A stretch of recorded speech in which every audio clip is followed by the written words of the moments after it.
Okay, but Yeah. the 1 to 3. It should have been somebody covering this transition right there, which should have been Oath. Okay, could he have done anything better in this case? Okay, so he lands the thing. Okay, he shouldn't have gone for. I would have landed here. Okay, can you go up for this? No. All right, somebody else should have been up for it then. Adam should have been marking this. No. Should have been Knight early up. Okay, nobody ran a layer. Now he's got a donut. Watch how this played out. Okay, so all I'm looking for is this. Bro, please tell me if any of you are lost or any of you are confused. Just fucking shout, please. Okay, all that's happening is this. Okay, I'm immediately thinking there should be a 1 to 3 that's marking this, but he had a little bit of a landing. The landing was a little bit late. It's not ideal.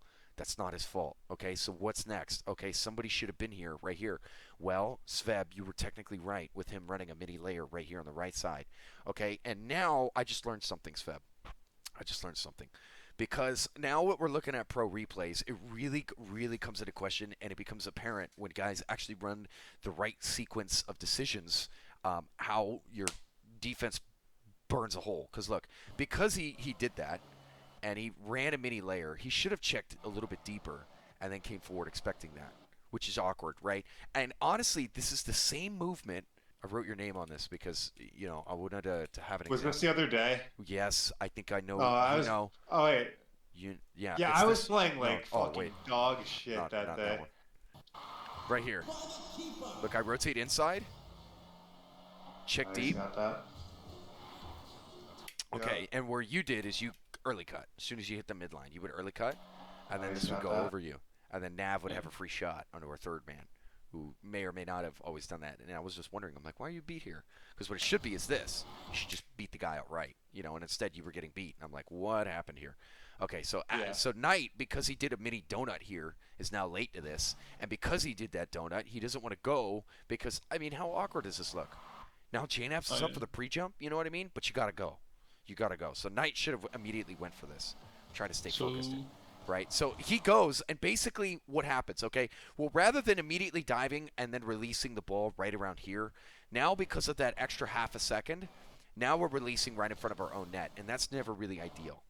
Do you guys see the chain of events here? Right? yeah, Jonk, please pay just because attention he to didn't. this applies.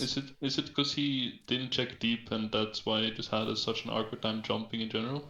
Okay, so the immediate thing that you need to do here, first of all, what I like to do is if I know that so one of the things that we need to look out for is offensive or defensive first man, right? If you're playing an offensive first man, it's like you kind of want to be there for a passing option. If you're playing defensive first man, how does that look? It's immediate big clear. Okay, so that's your defensive first man, and then from there, your movement as third man, when your offensive decision making as third depends on what your first man is doing. If he's going to go for a solo play that is going to be a 50-50, it's kind of there's an interchangeable thing. And me as a coach, I'm still honing this particular part because if you play flat, sometimes playing flat right here where you're playing a square defense like this is a little awkward, and then sometimes playing the dynamic and playing what Knight did was better. But if you go for this sometimes and you go up for this like this, you end up with these situations where you're in Knight's position. Technically, you should already be up for, right after Adam goes, you should be up for this. And look, they're matching each other. This is how Pro League is going to handle it, and you should be up for this. So it's like, was playing flat would have been better in this case? Yes, it would have been better. Does it apply to every scenario? No. So how do we make it apply to every single scenario where it does? Is it a one-size-shoe-fits-all? No. Okay, so there is a kind of a rock, paper, scissors that some coaches call it, where there's a kind of an RNG off of what's happening. Now, what I did in light of that, thank you, Green Warrior, who brought this up to me, was I then needed to hone, okay, well, you can't always be flat because sometimes it's good to check two. Well, it's like, when's it good to check two? Well, sustained offense. Naturally, the movement on a sustained offense is that as you're rotating in, you're able to cut in at any moment in time.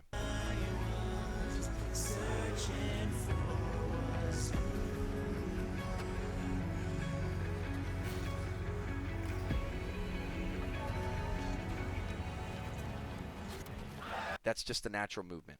On a transition offense, you can't really get that. So it's like, do you ever want to force an offense on a transition offense as if to say, I just landed a big clear?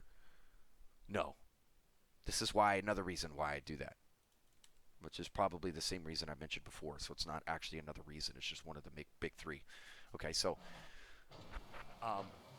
to answer your question, say it again so I can get this.